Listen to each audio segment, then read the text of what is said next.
네, 북미 두 정상 간의 친서 외교와 또 트럼프 대통령의 이번 주말 한국 방문으로 비핵화 협상이 다시 궤도에 오를 가능성이 커졌습니다. 청와대, 워싱턴 동시에 연결해서 좀 더 짚어보겠습니다. 청와대 김지선 기자, 워싱턴 서지영 특파원 나와 있습니다.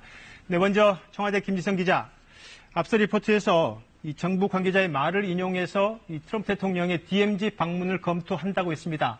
혹시 그러면 문 대통령이 이 동행에 이 DMZ 방문에 동행할 가능성이 있는지요? 네, 그럴 가능성 높아 보입니다. 2017년에도 문 대통령과 같이 가려다 못 간 만큼 이번에 한미 정상의 DMZ 동반 방문은 확정적인 것으로 보입니다. 한미 정상이 DMZ를 동반 방문하는 건 처음인데요. 장소는 판문점 공동경비구역 내 최전방 초소, 오울레 초소가 될 것으로 보입니다. 한미 정상이 남북 분단을 상징하는 DMZ를 방문한다면 그 자체로 북한에 주는 메시지가 적지 않을 것으로 예상됩니다. 네, 문 대통령이 DMZ를 함께 방문하게 되면 혹시 판문점에서 이 남북미 세 정상이 깜짝 회동할 가능성은 없습니까? 청와대가 이 부분에 대해선 확인을 했습니다. 청와대 핵심 관계자는 트럼프 대통령의 방한 기간 동안 남북미 정상회담 계획은 없다고 명확히 선을 그었습니다.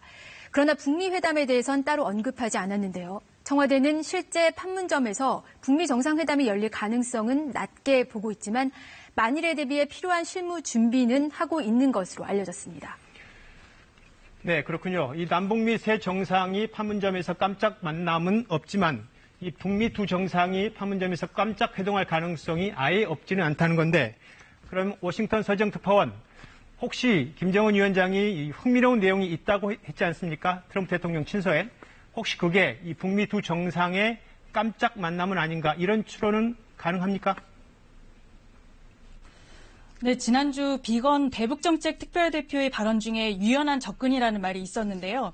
이 말에 비춰보면 친서엔 북미 간 관심사에 대해 좀 더 열어놓고 논의를 해보자는 내용이 담겨 있었을 가능성이 커 보입니다. 이 앞서 두 정상 모두 3차 북미 정상회담에 대해 긍정적인 입장을 밝혔기 때문에 기대가 나오는 것은 사실인데요. 물론 전제는 있습니다. 바로 성과가 담보되어야 한다는 것인데요. 그래서 아직 회동 가능성을 예단하기는 이른 감도 있습니다.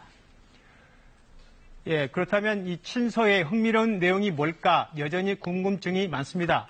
혹시 이 미국의 새로운 제안이 아닐까? 그러니까 기존의 빅딜론에서 한 발 물러서는 구체적인 새로운 제안이 있지 않을까, 이런 추측도 있는데 어떻게 보십니까?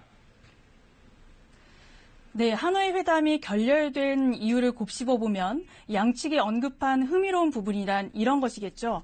친서에는 구체적인 내용이 언급되진 않았을 가능성이 높습니다. 다만 김정은 위원장이 영변 핵시설 이외의 추가 시설을 공개하고 이에 대해 트럼프 대통령이 유연한 접근을 시사했다면 북미 간 교착 국면을 풀 대화의 동력이 생겼다고 볼 수 있겠습니다. 네, 언급한 대로 북미 두 정상 간의 친서 외교를 통해서 대화 재개 모멘텀은 마련됐습니다. 이번 주에 비건 대북 특별대표가 한국에 오는데 판문점에서 이 실무 협상의 가능성도 있을 것 같네요. 네, 폼페이오 미 국무장관이 중동 방문 전 기자들을 만나서 몇 가지 힌트를 줬습니다. 실무 협상 재개와 관련해 꽤 높은 가능성이 있다고 말했고요. 미국은 말 그대로 당장 시작할 준비가 돼 있다고 강조했습니다. 비건 대표의 방안을 계기로 북미가 서로 만나서 비핵화 로드맵을 어떻게 짤 건지 구체적으로 실무 협상을 해보자는 취지로 들립니다. 예, 워싱턴 상황을 봤는데 이 북미 간 협상에서 어느 시점보다 지금이 우리 정부의 조율이나 촉진자 역할이 중요해졌습니다. 청와대 질문드리죠. 그 한미 정상 만남 전에 남북 정상이 만날 가능성은 혹시 있습니까?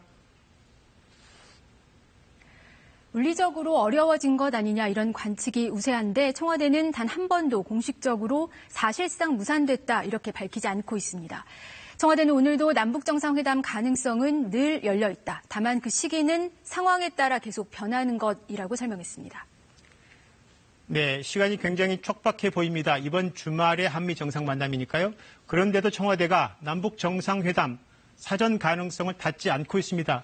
그 이유가 뭔가요? 실제로 북한이 결심만 하면 원포인트 회담이 가능하다, 이렇게 판단하고 북한에 일관된 메시지를 보내고 있는 것으로 보입니다. 문 대통령은 27일에 G20 정상회의 참석하기 위해 일본 오사카로 출국을 하기 때문에 이틀 남았습니다. 오늘 문정인 대통령 통일외교안보 특보를 잠깐 만날 기회가 있었습니다. 그래서 한미 정상회담 전에 남북 정상회담이 가능하다고 보는지 물어봤습니다. 문 특보는 지난해 5.16 정상회담도 북측에서 20시간 전에 알려줬다. 이번에도 20시간만 있으면 남북 정상이 만날 수 있다는 점을 강조했습니다. 네, 마지막으로 워싱턴에 질문을 하나 드리죠. 이 김정은 위원장이 비핵화 협상의 시한을 올해 말까지 이렇게 언급한 적이 있고 또 트럼프 대통령의 재선 도전이 내년입니다. 이 3차 북미 정상회담 올해 하반기 열릴 가능성은 그쪽에서는 어떻게 보고 있습니까? 네, 미국 대선에서 아직 대외 문제가 큰 변수는 아닙니다만 트럼프 대통령은 북한 문제를 대외 분야의 치적으로 꼽고 있습니다.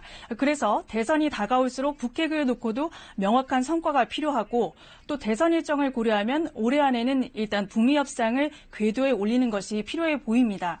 내년 2월 아이오와주 경선으로 유세가 본격화되기 때문인데요. 이런 대선 일정을 봐도 미국은 조만간 실무 협상을 거쳐 하반기엔 북미 정상회담을 추진할 가능성이 커 보입니다. 네, 알겠습니다. 청와대 워싱턴 연결해서 비핵화 상황 알아봤습니다.